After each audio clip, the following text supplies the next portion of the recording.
दीवाना है मन, क्यों पागल है धड़कन, क्यों तुझ पे मुझे प्यार आता है। कोई बता दे, कोई बता दे, कोई बताए क्या, ये मैं जानूं या तू जाने, इस बात को कोई क्या जाने हो दिल, तेरा मेरा दिल झूमे रे झूमे हो दिल, तेरा मेरा दिल झूमे रे झूमे। देखिए, आज जो भी हम सवाल बताएंगे ये आरआरबी एलपी स्टेज 1 में पूछा गया सवाल है, जो कि बहुत ही इम्पोर्टेंट है। ये हम जान सकते हैं और आप जान सकते हैं, ठीक है। तो ध्यान दीजिएगा, बहुत ही जबरदस्त सवाल है, बहुत ही इम्पोर्टेंट है, जो कि हर एक कॉम्पिटिटिव एग्जाम में पूछता है। और देखिए, इसमें आरआरबी एलपी स्टेज 1 में भी पूछा गया सवाल है। तो ध्यान दीजिएगा, ये सवाल जो है ये है मानव नेत्र में, क्या सुने आप लोग, मानव नेत्र में फिजिक्स का क्वेश्चन है। निकट दृष्टि दोष मायोपिया की समस्या को किसका उपयोग करके ठीक किया जा सकता है। सबसे पहले आप लोग समझिए कि निकट दृष्टि दोष का जिक्र क्या है। तो ये निकट दृष्टि दोष किसे कहते हैं, तो ध्यान दीजिएगा, निकट दृष्टि दोष जो होता है ये होता है, मान लीजिए कि आपकी आंखों में निकट दृष्टि दोष है, ठीक है। तो निकट दृष्टि दोष है, तो निकट दृष्टि दोष में आप लोग सोच रहे होंगे कि निकट की वस्तु नहीं दिखेगा, इसीलिए हमको निकट दृष्टि दोष है, लेकिन ऐसा नहीं है, उसका उल्टा है। निकट दृष्टि दोष में क्या होता है, निकट की वस्तु ही दिखता है लेकिन दूर का नहीं दिखता है, तो इसे हम निकट दृष्टि दोष कहेंगे। और दूर दृष्टि यदि पूछता तो उसमें क्या होता है, दूर का दिखता और निकट का बिल्कुल नहीं दिखता। आगे हम जिक्र नहीं करेंगे, फिलहाल हम निकट में है तो निकट का ही बात करेंगे। निकट में क्या है, निकट की वस्तु दिख रहा है। तो ध्यान दीजिएगा, जब निकट दृष्टि दोष हो जाएगा तो ध्यान दीजिएगा, निकट में जो होता है अवतल लेंस का उपयोग होता है। निकट में किसका होता है, अवतल का। यदि दूर का पूछता तो हम क्या बोलते हैं, उत्तल का। यदि जरा बोलता है तो बाइफोकल का। बाकी जिक्र हम नहीं करेंगे। नेक्स्ट में देखेंगे कि हमको क्या पूछा है, निकट का पूछा है। किसका पूछा है, निकट का। तो निकट में किसका हम उपयोग करेंगे, तो निकट में करेंगे अवतल लेंस का। किसका उपयोग करेंगे हम, अवतल लेंस का। एक उचित क्षमता वाले अवतल लेंस का उपयोग करेंगे। नेक्स्ट है, कौन सा नेफ्रॉन का एक रूप के आकार का भाग है जिसके साथ वृक्क में प्रत्येक कोश का गुच्छ जुड़ा होता है। क्या बोला कि कौन सा नेफ्रॉन का एक रूप के आकार का भाग है, नेफ्रॉन के रूप का आकार है जिसके साथ क्या करता है, वृक्क में प्रत्येक कोशिका गुच्छा जुड़ा होता है। तो इसका आंसर हो जाएगा बोमेन झिल्ली। क्या हो जाएगा, बोमन झिल्ली। नेक्स्ट है, हाइड्रोजन परमाणु की परमाणविक त्रिज्या कितनी होती है। क्या बोला, हाइड्रोजन परमाणु की परमाणुकता त्रिज्या कितनी होती है। इसका आंसर हो जाएगा 10⁻⁻10 मीटर, ठीक है। नेक्स्ट है, किस जीव की भोजन रिक्तिका में जटिल पदार्थ सरल पदार्थ में टूट जाते हैं जो फिर कोशिका द्रव में फैल जाते हैं। तो इसका आंसर क्या हो जाएगा, अमीबा, जिसका आकार क्या है, अनियमित है, ठीक है। और यह क्या है, एक कोशिकीय जीव है। नेक्स्ट सवाल है, देखिए नेक्स्ट है, किसी यौगिक का उपयोग प्रति अम्ल में एक घटक के रूप में किया जाता है।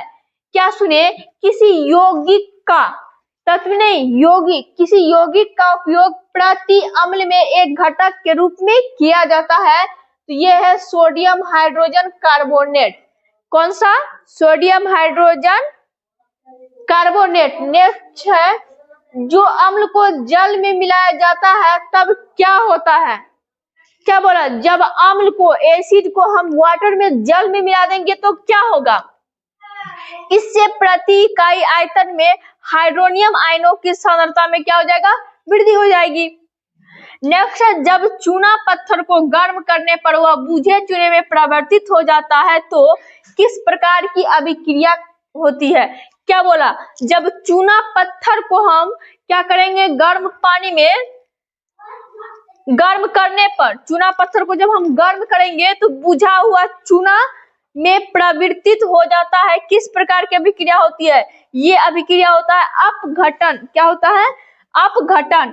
नेक्स्ट है डैश मृदा से प्राप्त जल तथा खनिज पदार्थों का वहन करता है जबकि डैश उन पत्तियों जहां प्रकाश संश्लेषण के उत्पाद संश्लेषित होते हैं से इनका पौधे के अन्य भागों तक वहन करता है। ध्यान दीजिएगा, ये क्या है? जाइलम और फ्लोएम दो उत्तक है। क्या है? पेड़ पौधे के दो उत्तक है, जाइलम और फ्लोएम। सीधा समझ आइए, जाइलम है, जो से जाइलम, तो ये जो से जल का वहन करेगा। किसका वहन करेगा? जल का वहन करेगा। यही मृदा से प्राप्त जल तथा खनिज का वहन कौन करता है? ये करता है जाइलम। तो यहाँ हो जाएगा जाइलम मृदा से प्राप्त जल तथा खनिज पदार्थों का वहन करता है जबकि डैश उन पत्तियों जहां क्या होता है? प्रकाश संश्लेषण की क्रिया होती है। कहाँ? पत्तियों में। पत्तियों को इसीलिए क्या कहा जाता है? रसोई घर कहा जाता है। तो पत्तियों जहां क्या होगा? प्रकाश संश्लेषण के उत्पाद संश्लेषित होते हैं से इनका पौधे अन्य भागों तक वहन कैसे करता है? तो ये फ्लोएम के द्वारा करेगा। किसके द्वारा करेगा? फ्लोएम के द्वारा। फ्लोएम चारों ओर फैलता है जबकि जाइलम नीचे से ऊपर की ओर फैलता है। नेक्स्ट है कौन सी एक विशिष्ट कृत कोशिका है जो विद्युत आवेग के द्वारा शरीर के एक भाग से दूसरे भाग तक सूचनाओं का संवहन करती है? क्या बोला? ध्यान दीजिएगा, कौन सी एक विशिष्ट कृत कोशिका है जो विद्युत आवेग के द्वारा शरीर के एक भाग से दूसरे भाग तक सूचनाओं को क्या करता है? संवहन करती है। तो इसका आंसर हो जाएगा तंत्री कोशिका। क्या हो जाएगा इसका आंसर?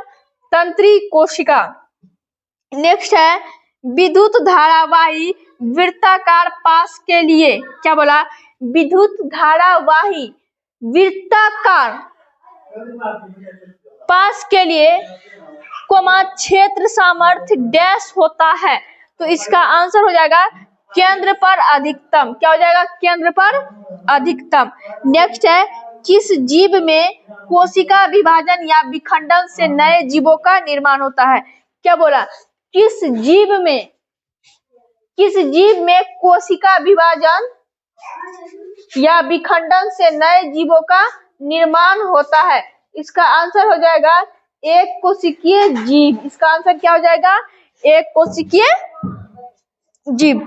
नेक्स्ट है किसी वस्तु के विस्थापन का मान शून्य होने के लिए कौन सी स्थिति आवश्यक है? क्या बोला? कि जब भी कोई वस्तु गति में है तो उसका जब विरामावस्था करेंगे तो तब किसी वस्तु के विस्थापन का मान शून्य होने के लिए कौन सी स्थिति आवश्यक है? तो जब वस्तु की प्रारंभिक और अंतिम स्थिति समान हो।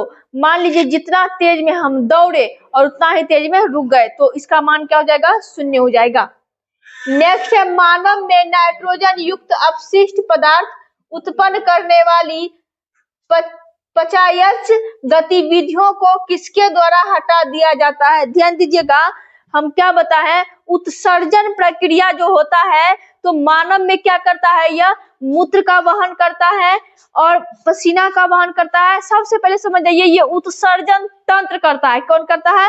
उत्सर्जन तंत्र करता है। क्या करता है? उत्सर्जित पदार्थ का उत्सर्जन करता है। ठीक है। नेक्स्ट है जब कोई वस्तु एक समान गति में होती है। जब कोई वस्तु कैसा गति में होगा? एक समान यानी बराबर समान में होती है तो उसका पथ कैसा होता है? तो उसका पथ होता है एक ऋजु रेखीय। कैसा होता है उसका पथ? एक ऋजु रेखीय।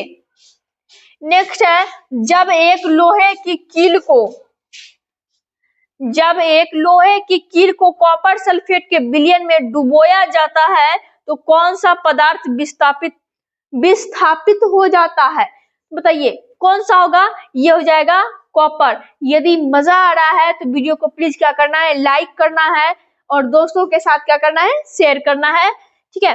जब सफेद प्रकाश को कांच के प्रिज्म द्वारा, देखिए किसको, सफेद प्रकाश यानी सूर्य से आने वाली प्रकाश को 7 रंगों में विक्षेपित किया जाता है, कोमा, तो किस रंग का विचलन सबसे कम होता है? देखिए जब सफेद प्रकाश को कांच के प्रिज्म द्वारा 7 रंगों में विक्षेपित किया जाता है तो किस रंग का विचलन कम होता है? ध्यान दीजिएगा, बैजानी, बैजानी पीनाला।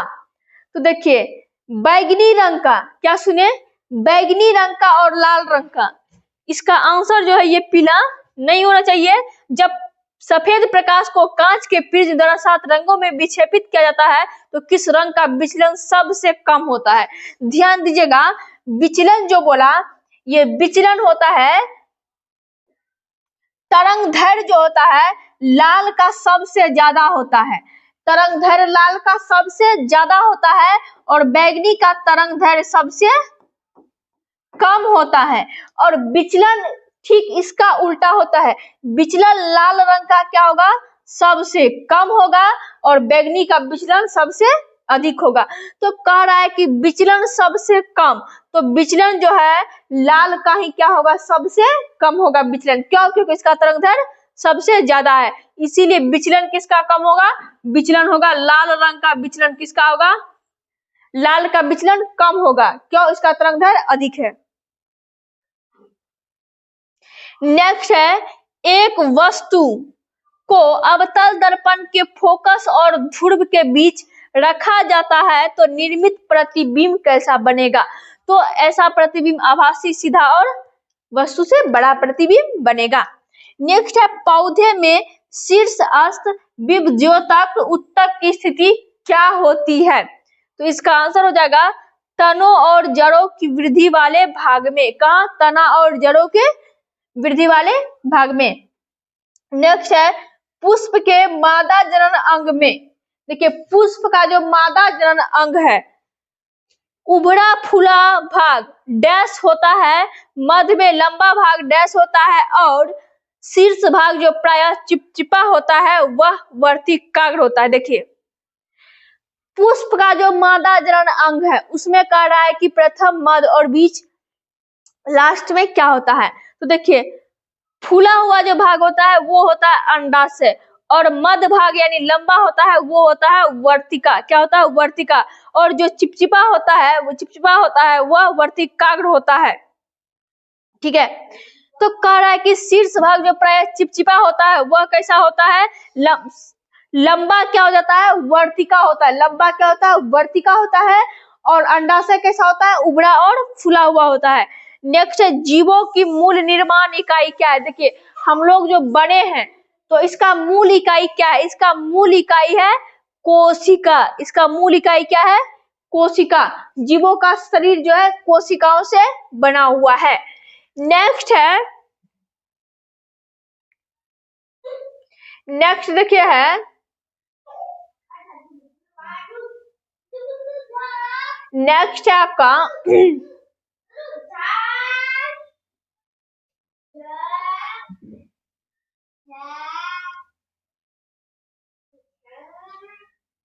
नेक्स्ट है, जब तनु हाइड्रोक्लोरिक अम्ल को कॉपर ऑक्साइड की थोड़ी मात्रा वाले बीकर में मिलाया जाता है।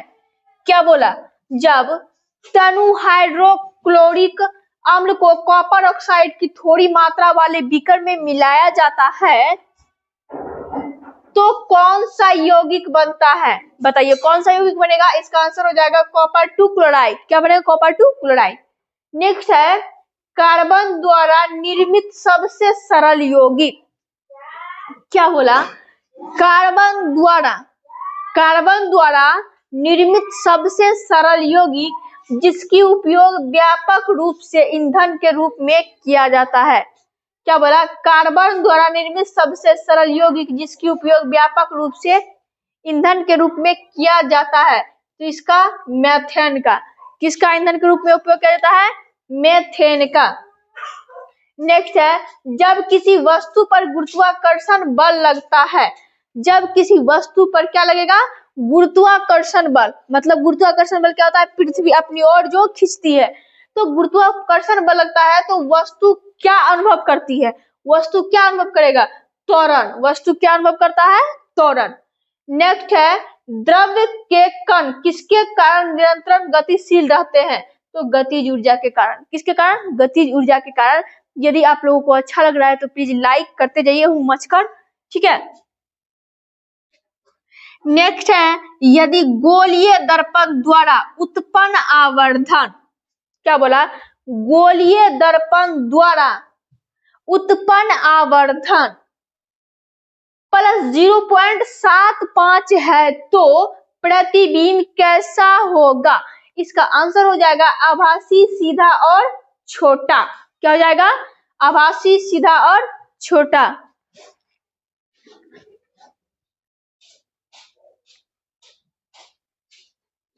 जब कोई मोटर कार तेज चाल से तीक्ष्ण मोड़ पर मुड़ती है तो हम एक और झुकने लगते हैं, यह उदाहरण गति के किस नियम पर आधारित है, क्या बोला, जब मोटर कार तेज चलने से तीक्ष्ण मोड़ पर क्या होता है, मुड़ती है, तो हम झुक जाते हैं, किसके कारण होता है, यह गति का पहला नियम के कारण होता है, किसके कारण होता है, गति का पहला नियम के कारण।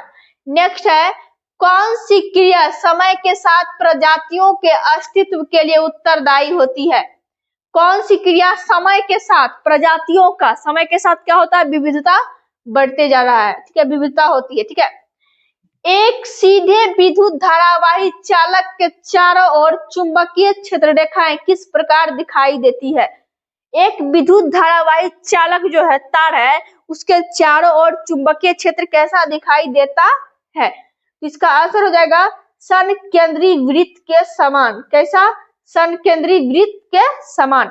नेक्स्ट है, एक कोशिका जीव है, ये हो जाएगा अमीबा, एक कोशिका जीव कैसा है, अमीबा है, कैसा है, अमीबा है। वीडियो को हुमच कर लाइक करते जाइए।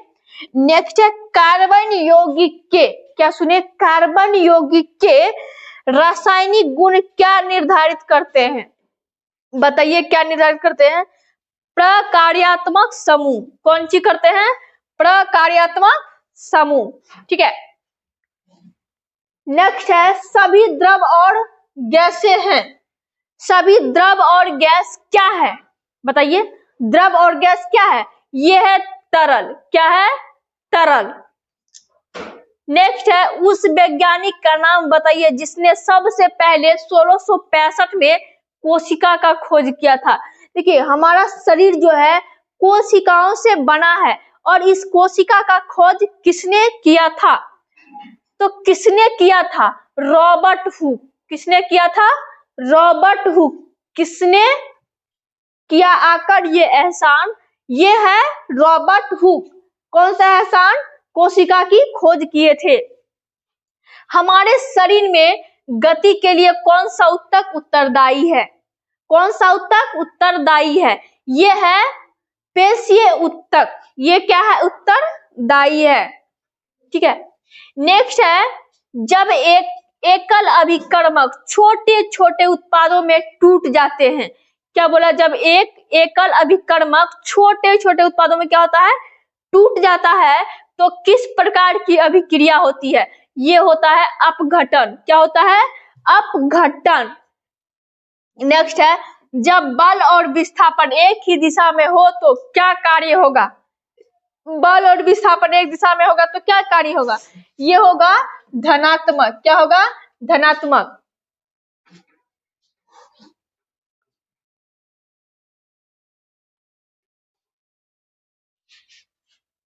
जब सफेद प्रकाश कांच के प्रिज्म पर, क्या बोला, जब सफेद प्रकाश कांच के प्रिज्म पर पड़ता है तो वह 7 रंगों में क्या होता है, विभाजित हो जाता है, क्या होता है, विभाजित हो जाता है। इस परिघटना को किस नाम से जाना जाता है? इसे जानते हैं विक्षेपण के नाम से। किसके नाम से जानते हैं? विक्षेपण के नाम से। ठीक है, तो नेक्स्ट है उच्च प्रदर्शन कंप्यूटिंग प्रणाली आंकड़ा और अरुणिका का क्या उपयोग है? इसका उपयोग है मौसम पूर्वानुमान। क्या है? मौसम पूर्वानुमान। नेक्स्ट है Neeraj Chopra the mad history पुस्तक के लेखक कौन है? क्या बोला? Neeraj Chopra the mad history पुस्तक के लेखक कौन है? इसका आंसर हो जाएगा नॉरिस प्रीतम। किसका? नॉरिस प्रीतम। नेक्स्ट है दूध किसका मिश्रण है? दूध क्या है? एक मिश्रण है। और कैसा मिश्रण है? समांगी मिश्रण है।